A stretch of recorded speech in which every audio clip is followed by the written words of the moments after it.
দেড় যুগেরও বেশি সময় পর মুক্ত বাতাসে উত্তর জনপদে জামায়াতে ইসলামীর এই সমাবেশ। এর আগে ২০ দলীয় জোটের ব্যানারে দলটি নিজেদের কর্মীদের ব্যাপক সমাগমের চেষ্টা করলেও নীলফামারীতে একক আয়োজনে এমন কর্মী সমাবেশ সবশেষ হয়েছিল ২০০৭ সালে। এ সমাবেশে দলটির সর্বোচ্চ নেতার আগমন ঘিরে নীলফামারী পৌরসভা মাঠে নেমেছে নেতাকর্মীর ঢল। চোখে মুখে স্বস্তি আর রাজনীতির মাঠে দলটির সরব উপস্থিতি একদিকে নেতাকর্মীদের যেমন চাঙ্গা করে তুলেছে, তেমনি আগাম নির্বাচনের প্রস্তুতি হিসেবে এ সমাবেশ পাচ্ছে বাড়তি গুরুত্ব। আগামীতে বাংলাদেশ জামাতে ইসলামী একটা উন্নত পর্যায়ে এবং চূড়ান্ত পর্যায়ে উপনীত হবে। আগামীতে যদি স্বচ্ছ ভোট হয়, সুষ্ঠু এবং স্বচ্ছ ভোট হয়, জামাত একটা ভালো পর্যায়ে যাবে ইনশাআল্লাহ। নীলফামারী জেলার ৬টি উপজেলা ও ৪টি পৌরসভা নিয়ে গঠিত ৪টি সংসদীয় আসনের একটিতে রয়েছে জামায়াতের একক আধিপত্য। ১৯৮৬ থেকে ২০০১ পর্যন্ত ৩টি নির্বাচনে বিপুল ভোট পেয়ে সংসদে প্রতিনিধিত্ব করে দলটির প্রার্থী। তবে পট পরিবর্তনের পর এ সংখ্যা বাড়াতে বেশ তৎপর বিগত সরকারের আমলে কোণঠাসা হয়ে থাকা দলটির নেতাকর্মীরা। এ সমাবেশে জামায়াতের কেন্দ্রীয় নেতাদের বক্তব্যও পাওয়া যায় তেমন আভাস।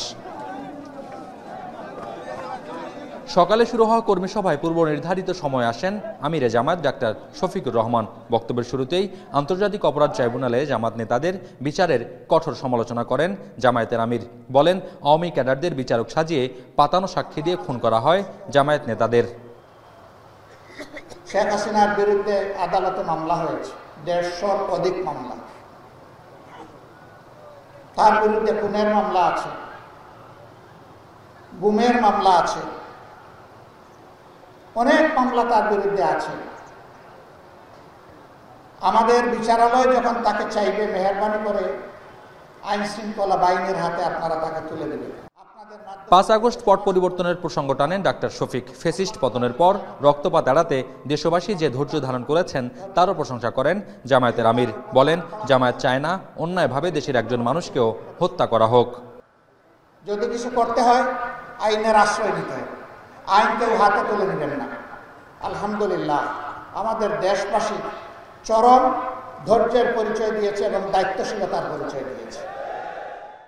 এ সময় গুম খুনের মামলায় আসামি পলাতক সাবেক প্রধানমন্ত্রী শেখ হাসিনাকে ফেরত দিতে ভারতের প্রতি আহ্বান জানান জামায়াতের আমির ডাক্তার শফিকুর রহমান।